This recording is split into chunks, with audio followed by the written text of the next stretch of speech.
Hello everybody, what you're looking at here is some ash seedlings. They've just got their first set of leaves for the most part.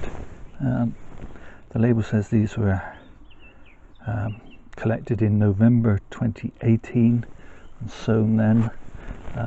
There are a couple of year-old seedlings that sprouted the first year.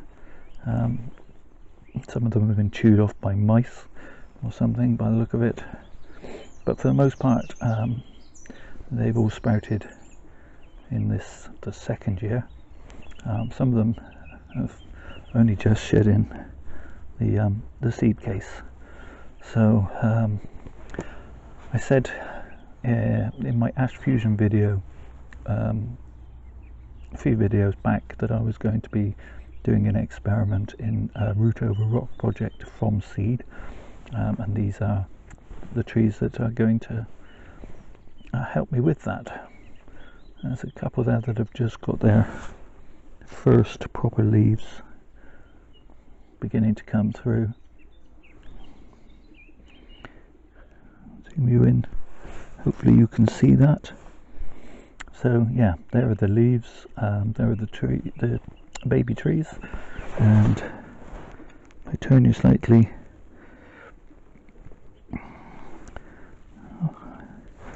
that is the first of two large rocks that I'm going to be using to make up these projects. So let's get myself organised, put the camera in a better position, and then we can crack on. My plan is to try and transplant these seedlings around this rock as closely as possible to the rock, so that they will hug and embrace the lines of the rock, eventually form a tree in this kind of area here, up and around, whilst they're small enough to bend and curve around all these crevices. Obviously I'm going to have to sort of wire them in or train them in using tape, grafting tape, as we go. But that's going to be an ongoing project. So I'm basically going to try and make a small hole in the compost, just like you would if you were transplanting a tomato seedling or something into a larger pot. Tease out one of these little trees, and there we have a nice little taproot. And I've done this many times with many trees and they don't mind it. You might think that that's just inviting disaster, but you can remove the tip of the taproot, and then the tree can be just easily teased down into that little hole, like so.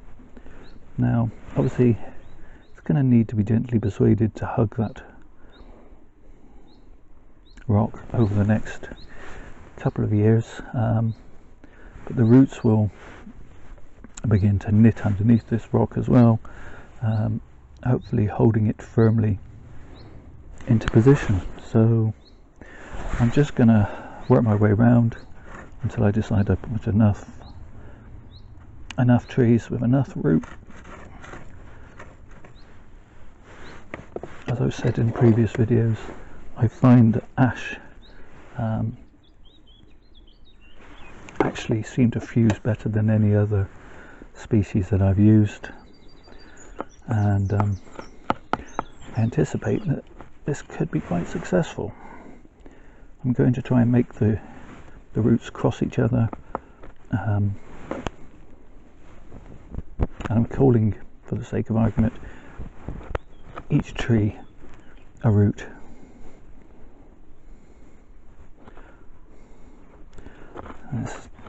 I have made this compost slightly more composty for the sake of argument, than my normal gritty mix, just to sort of give a little bit of cosseting to these seedlings.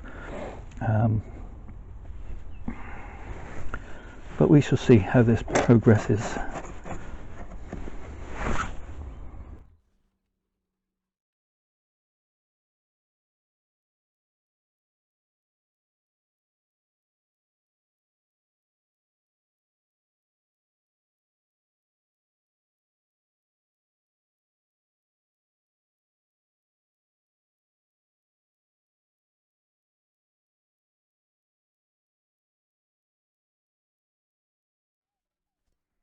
Getting them in tight to the rock, a little bit fiddly at times, but time well spent, I think.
Some of these ones that have only just sprouted seem to have longer, squigglier roots than some of the more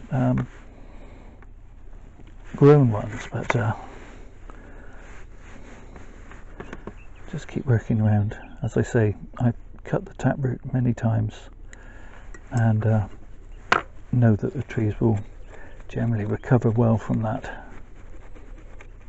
and start bushing out their roots almost immediately, which is obviously a very desirable thing at this juncture. You want the roots to be filling this pot. I'm probably using more than I need. On the other hand, at some point some of these may die back and need to be replaced, or it might decide that I've got enough.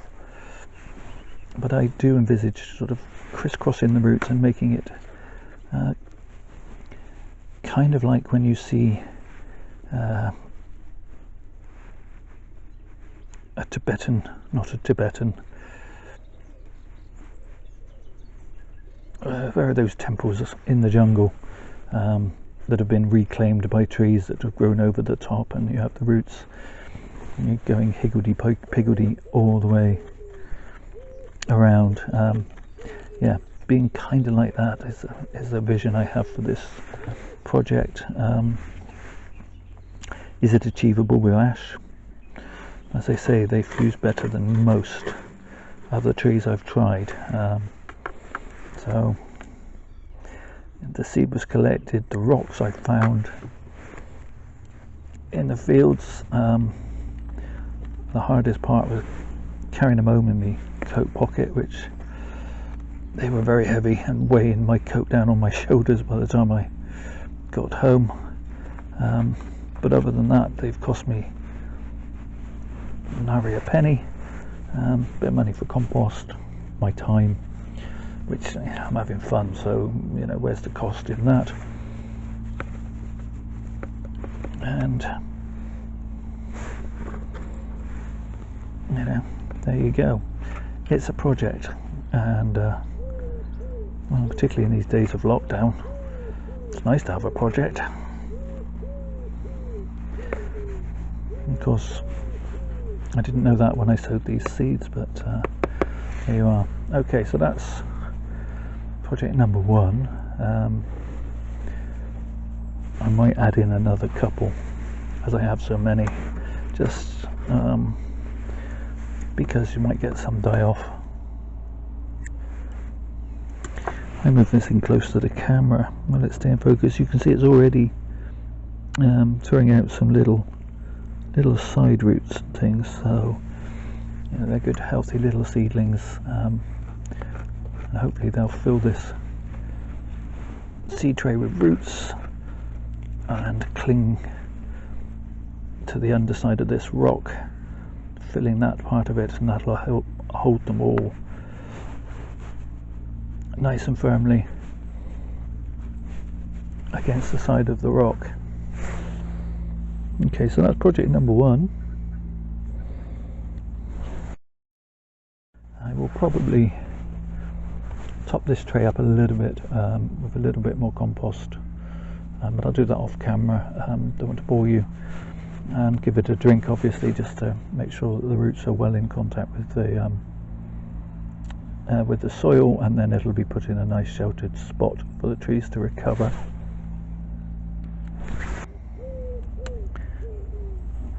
Okay, project number 2 is a taller, thinner rock, so I'm using a taller, thinner pot. Filled it about 3/4 full with the same composty compost, and going to cover the base of the rock about 1 inch, just to make sure it's nice and stable and doesn't fall over.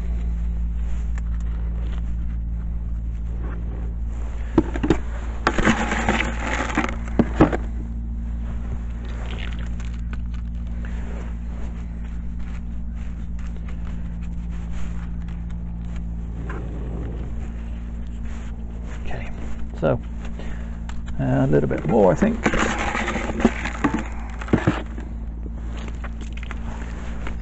That's it. Turn that in. Then we can begin to apply some seedlings. Okay, so I make a slightly deeper hole.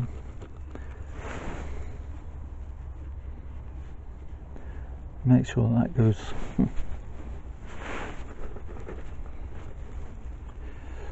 right into the hole, right into that crevice.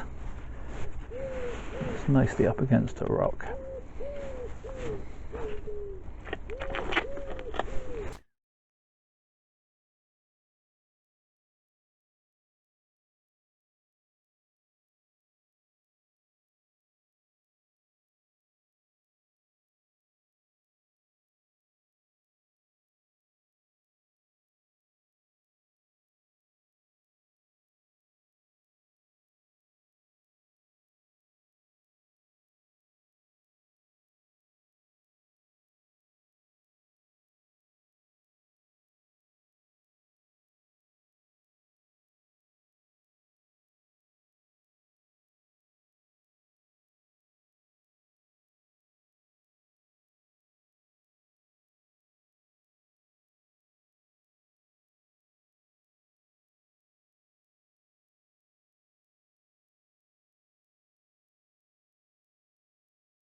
Okay, so there we go.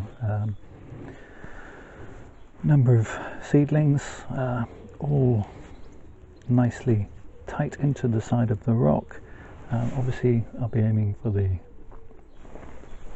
base of the tree to be sat up here on the top, but that's not going to be for a few years yet. As these trees grow up, I'll be able to wrap it in grafting tape, and that will allow the trees to cling to the side of the rock much better. I also plan to, as I say, crisscross them slightly, and let them fuse in a meandering pattern up through the side of the rock. So that's really it for this one. Another long-term project, so subscribe to keep up to date with it. I will post regular updates over the next few years, well, and beyond. If it dies, it dies. If it lives, it lives. If it's a success, it's a success. Either way, if you're a subscriber, you'll be able to follow along and find out for yourself. In the meantime, thank you all for watching. Please take care of yourselves and stay safe.